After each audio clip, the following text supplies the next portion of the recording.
Yeah! That was technically a keyboard intro that I converted into a guitar intro, which then I converted into an air guitar intro. You'll find out at the end of the podcast. We'll get the podcast. Go to pod.link. Just type in Waiver Wired. You can get the podcast. You'll hear it in the outro and the outtakes. The song that was. I'm sure you all know what it is. In the comments on YouTube, see if you can guess what song that was. It was horrible. It was a horrible rendition. It was awful. What I do to start this show is amazing in that anyone is still listening after what is a cat dying a violent and painful death before every podcast. That's how we start it. And yet somehow the miracle of fantasy football is that anyone listens after that. I can't believe it. And it's not a miracle. It's just what was destined to happen, which is Roschon Johnson taking over as the bell cow in Chicago. It's not about injuries. It's not about coaches. It's not about systems. It's just about ball. Roschon can ball. He's a baller. Okay? What D'Onta Foreman can do is fine. He can pound it between the tackles. And certainly there's some plays where you could, pass it to Khalil Herbert in a screen pass and he goes 50 yards. He's an explosive slasher. These guys are not bell cows. These guys are not proper workhorses in the league. Roschon does everything at a very high level.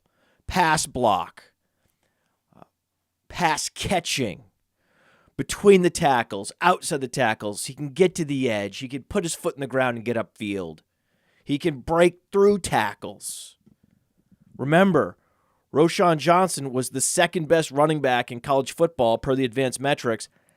And in some advanced metrics, the number one running back, most efficient running back in college football in 2022. And the only argument would be, Bijan Robinson's better, who happened to be his teammate, which is why he was starved for touches. And he was my favorite value play, favorite second-round pick in Dynasty,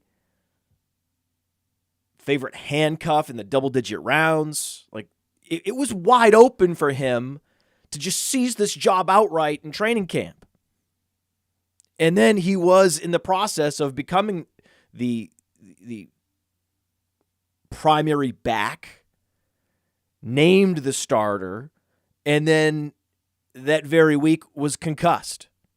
And it was an awful concussion. It cost him a month of productivity. So now he's fully back from a severe concussion, and all he's doing is catching every pass that comes his way. You look up in the box score, he's 5 for 5. He's 4 for 4. Right? I mean, it was just a matter of time. The guy's 9 targets in the last 2 weeks. And then they're like, well, actually, if we give him the carries too, he does more with those. And then the beauty is he's our best runner. He's our best receiver out of the backfield. When he's back there, the defense has no idea what's going on. They have no idea what we're going to do. When we put D'Onta Foreman back there, what do you think we're going to do? Well, we're going to run the ball.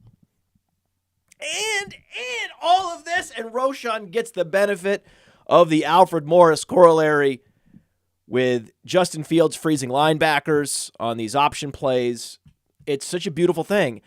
It's just a bummer that the Bears are going into a bye. This is bad timing. If you really needed to win, right? I'm still putting half my FAAB dollars on Roschon Johnson. Even if I really need to win this week, I don't care. This is where I'm spending, because I could ask you a question. I have a question for the audience. If you think there's a better option out there, Now, maybe you're desperate for wide receiver help and you're going to bid on Curtis Samuel instead. Okay, fine. That's fine. If you need a flex or you need wide receiver and you want to bid more on Curtis Samuel because you have a must-win matchup this week, permission granted, go get Curtis Samuel. But that's it. Right? That's it. And there's certainly no running back that you would want over Roschon Johnson. Every other running back that we're excited about is not the starter. It's not the primary back. And only one of the running backs we're going to talk about is even getting significant touches. It even has standalone value. It's Roschon and one other running back with standalone value, and then it's just a bunch of handcuffs. It's just a bunch of contingent value. And we'll get into it after this. Hey, so many ask me, what's wrong with sportsbooks? Why so many of them fail? The answer is simple. They don't innovate. They're just casino sportsbooks on a phone. That's all they've been. There are a few that are doing a good job. We partner with them. Most of them, not so much. Until Bet Openly came along. Bet Openly said, hey, we're going to innovate. We're going to do something groundbreaking. We're going to have peer-to-peer betting in all states, and you pay 1%. When you win, you pay just 1% on your winnings. You heard that right. It's 1%. With code Underworld, you qualify for just that 1% transaction fee on Bet Openly. It gives you ultimate flexibility to set your own lines and browse lines that others have set. Think about it. That's what betting should be. And now that is the reality. BetOpenly.com. The code is Underworld. Check it out. Oh, Producer Ross is in the chat. Producer Ross, I promised you I would be checking the chat. And breaking news, we have some breaking. This is not good breaking news. This is breaking news in a bad way, but potentially relevant for the waiver wire.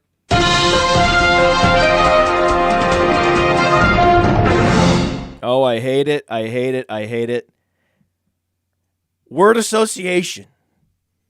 Jonathan Taylor, thumb.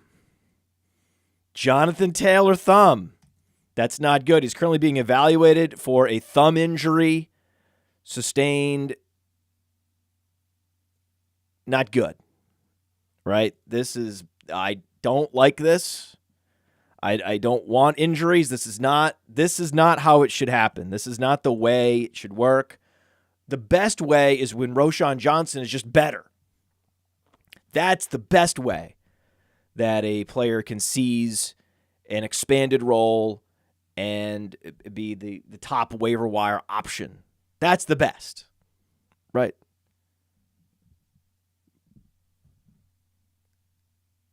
A lot of people dropping Colts running backs with the return of Jonathan Taylor. And I'm looking it up right now, looking for the ownership, the rostered percentage of Zach Moss, and it is well over 50%. Zach Moss has not been dropped, and he might have been dropped. Zach Moss could have been dropped, might have been dropped, but now there's no chance. Now everyone's like, oh my God, I have Zach Moss. This is amazing. Right? So, and it kills me. It kills me because I'm a big Jonathan Taylor fan. I am also not a Zach Moss fan. So in many ways, this is a real bummer. It's all the more reason to be just racked with regret over this Evan Hull injury. I can't believe this Evan Hull injury just continues to haunt me. Look at what Zach Moss did. And now we see Jonathan Taylor maybe missing some time. What could have been for Evan Hull? Drafted Evan Hull in so many rookie drafts. He was available in the 4th round. A guy with, upper percentile athleticism across the board. He's got Aaron Jones level size, dominant producer in the Big Ten. Oh, this is not good. we'll see what happens. We'll see what happens with Jonathan Taylor in his hand. But this is Zach Moss. Really? Really? Oh, God. Jeff Wilson. Jeff Wilson is another stash. Jeff Wilson is one of those guys that all the savvy guys, all the sharpest minds, right? The Theo Gremmingers at the FFPC and the NFFC, these high-stakes leagues, that's who they're targeting. That's who they want, Jeff Wilson. Jeff Wilson getting a whole bunch of touches last week after being inactive the previous week. And Devon Achane sustaining a setback to his knee injury, and they say, oh, well, he's probably back next week. Oh, he's probably back the next week. Anytime a rookie suffers a setback to a major injury in the lower body, that is bad. And whoever it is, getting the touches behind Raheem Mostert is who you want on your roster. 11 carries for Jeff Wilson last week. Plus 3 targets. 14 touches. Because he caught them all. 14 touches for Jeff Wilson last week. So he's flashing in the box score. So I don't think there's much of a difference between Jeff Wilson and Samaje Perine and Elijah Mitchell and Michael Carter in terms of their value to your fantasy team. In fact, I would say Wilson, Mitchell, Carter, and Gainwell all have incredibly similar contingent value. It's just that when you're strategizing using game theory about how much I'm going to bid on this player, when the free agent auction runs in your league on Tuesday night, but ideally at, say, 6 o'clock, 9 o'clock p.m. on Wednesday, you're going to have to put 3 times as much down on Jeff Wilson because he flashed in the box score. Even though Elijah Mitchell has more upside, Kenneth Gainwell has more upside, Rico Dowdle has more upside. All those guys all have similar upside to Jeff Wilson, but he flashed in the box score. So if you want to get Jeff Wilson, you love Mike McDaniel, right? Oh, Mike McDaniel is such a genius. If you really want Jeff Wilson, you got to put down 15%, okay? But you're not going to start him. If you need running back help this week, there's really only one option because Roschon Johnson's on a bye. It's Samaje Perine. He's the league's biggest satellite back in a good way. And they're looking at a potential shootout this week against Houston. And it's going to be at Houston. And the game total, and this is a high game total for this year, for 2023, 46.5. Houston's defense has been giving up plenty of points. Denver's defense has been even worse. And Denver is running their offense, their passing game, through Cortland Sutton and Samaje Perine. So Samaje Perine has a nice 10-point projection this week.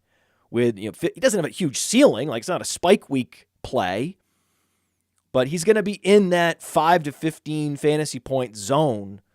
And if you need running back help, that's your only option. So I would say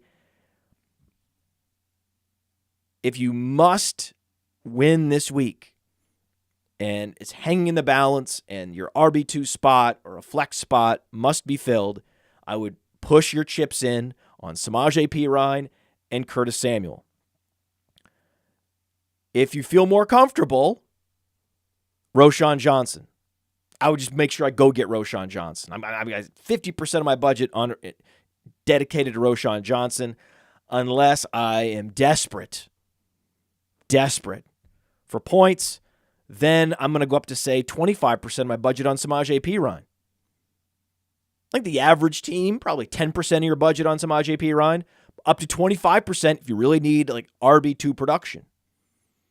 And then after that, it's just priority stashes. It's just priority stashes where Elijah Mitchell has the most brand equity.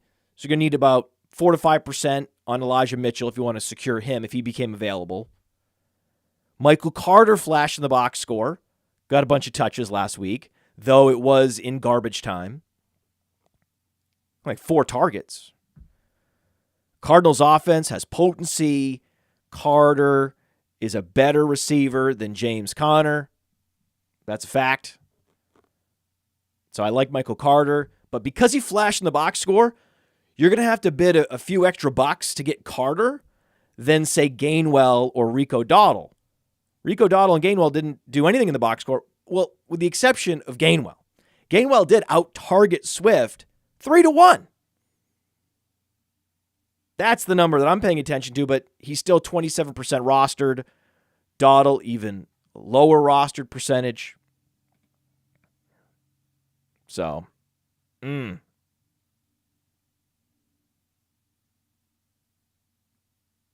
Dowdle's rostered percentage, get that. This is embarrassing.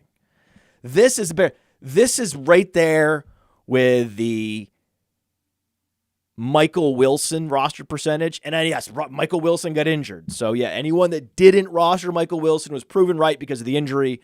But at the time, when he was showing that he was the alpha receiver in Arizona, Michael Wilson was still only 12% rostered because he was a rookie, he was a third rounder, didn't have an impressive college resume.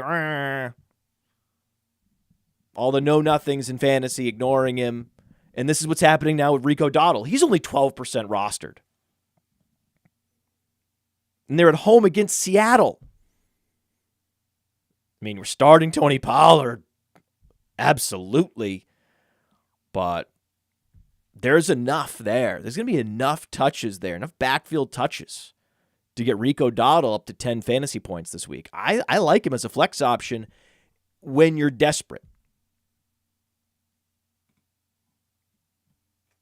So I think for that reason, because they're playing Seattle at home, I would prefer Dowdle over Carter, over Mitchell, over Gainwell.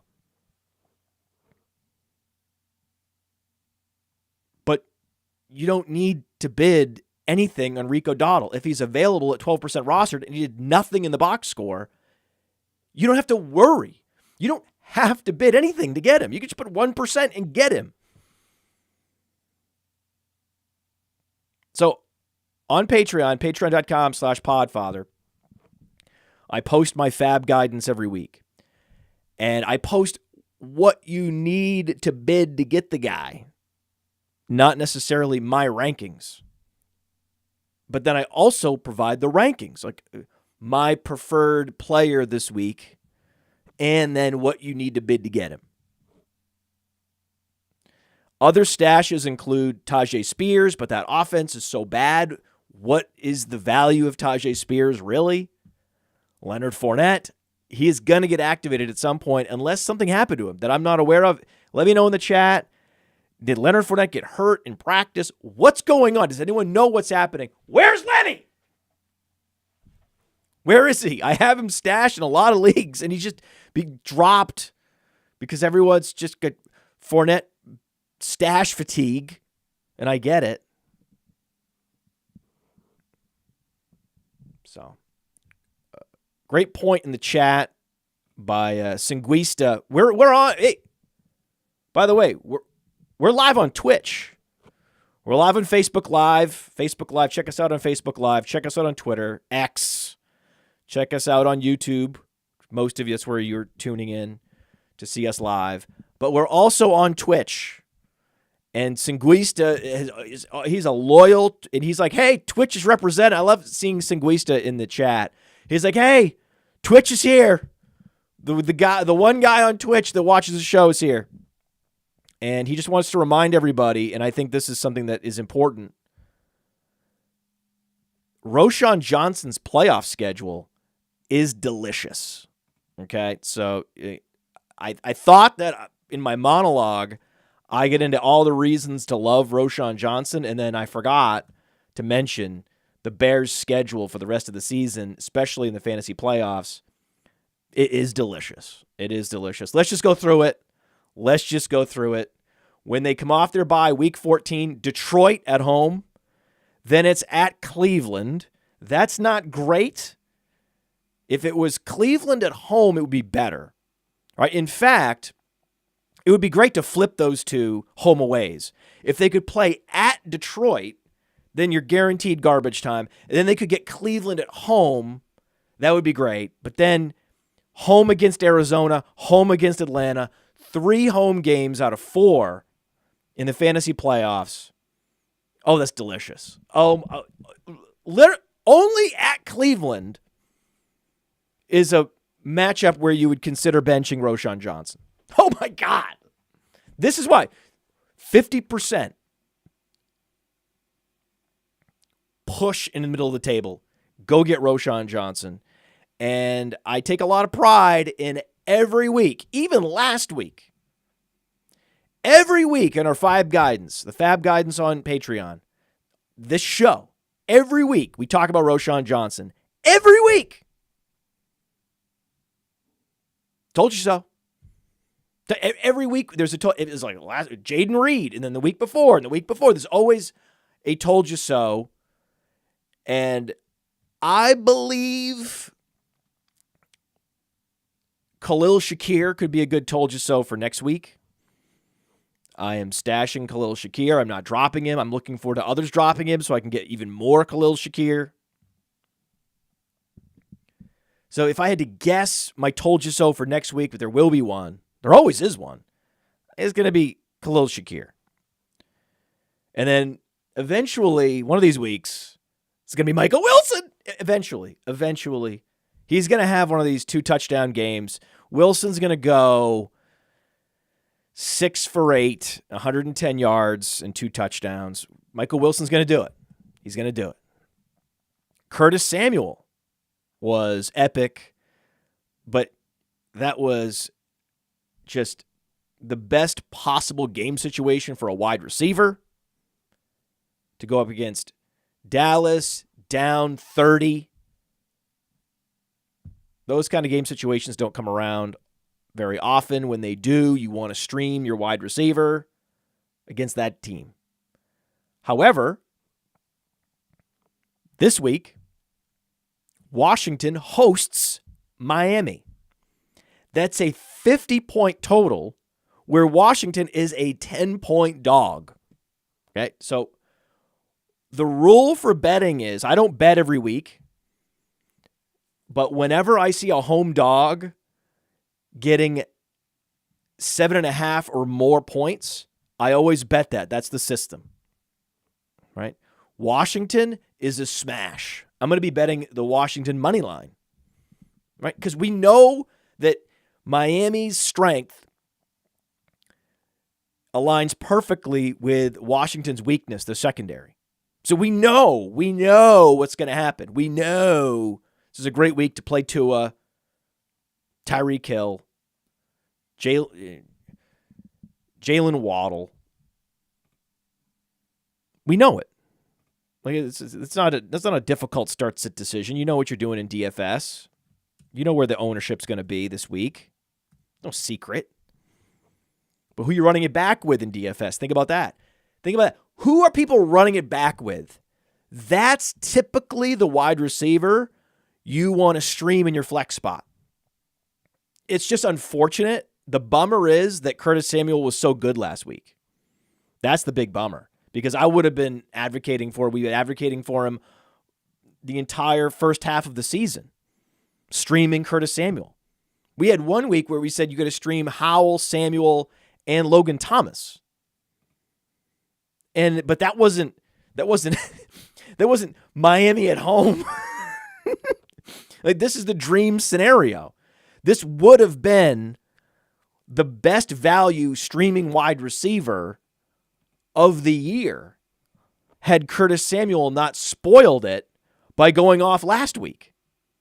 That was a tragedy. I looked up and I saw that Thanksgiving, and I was like, oh, thanks a lot, Curtis. Thanks a lot. He goes out and has 100 yards exactly. Right? Couldn't you do 99? Like, you didn't have a touchdown, so you're not getting the attention of every fantasy gamer with a touchdown. If he had just gone and dropped one of those passes. In fact, if he had just dropped his longest pass. Let's say he dropped his longest pass. He had a pass of 30 yards, right? A 30-yard catch. Drops that pass. Suddenly, he's 8 for 12 for 70 yards, and we can all stream the shit out of him this week. But no, he caught the 30-yard pass. He put up exactly 100 yards. He was the receiving leader. Everyone's looking ahead, and they're seeing Miami, and they're going to be streaming him. That's heartbreaking. It really was a heartbreaking I'm still shook by this. He spoiled it. That could have been under the radar, Curtis. 28% rostered. Oh, man. Oh, heartbreaking. We're not going to get him, guys. We're not going to get him. We're not going to, based on our system, we don't put more than 5% down on wide receivers. I would this week. This week, we've had one exception earlier this year. If you need a win and you need a flex in full PPR, you need a wide receiver 3 in full PPR, and Curtis Samuel is available, and you want to go all in on Curtis Samuel because you need a win to make the playoffs, do it. Do it. I give you permission. But we've been holding back at wide receiver all year so that you could keep your money. So you could build a war chest as the build a war chest relative to your league mates so that you can go get Curtis Samuel now. That's the move. He's gonna get 15 fantasy points this week. And then after Curtis, it's like with Roschon Johnson. After Curtis Samuel, there's nobody. Right? If you have to stream, there's another guy to stream, though. We do have another streaming option. Just like there's like the discount streamer at running back, Samaje Perine. We have a discount wide receiver streamer. Guy had 5 targets last week, and all of his target competition is withering away. Jalen Guyton. Jalen Guyton is a downfield playmaker. Jalen Guyton is the prayer yards king. He can catch a long pass for a touchdown. Mike Williams, IR. Josh Palmer, out. Quentin Johnston's hurt. Why not Jalen Guyton? I know, yes, Keenan Allen's going to get a lot of targets, a ton of targets. But also, Bill Belichick's going to try to scheme to stop Keenan Allen, and they're going to let Jalen Guyton run free. So Jalen Guyton is a great streaming option. Upside streamer this week. I mean, you could make the case that Guyton actually has more streaming upside than even Curtis Samuel. I mean, not really, because it's Miami, and there's a 50-point total, so that's not an argument you could actually make reasonably. But it's not crazy. If someone said, oh, I think Jalen Guyton has the most streaming upside this week of any wide receiver, like, I wouldn't think that's the craziest thing to say.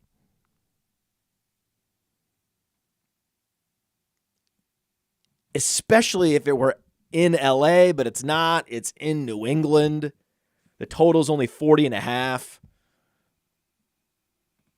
That's your second best wide receiver streamer. And then Demario Douglas. Like, he's just the number one receiver. They've changed the quarterback. Bailey Zappi could be the quarterback. We're not sure exactly who the quarterback's going to be. Has Bill Belichick named Bailey Zappi yet? Let's check. Let's look that up. Bailey Zappi, week 13. Has he been named the starter?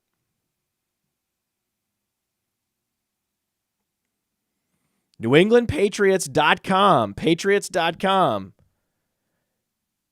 For better or worse, it's Zappi time.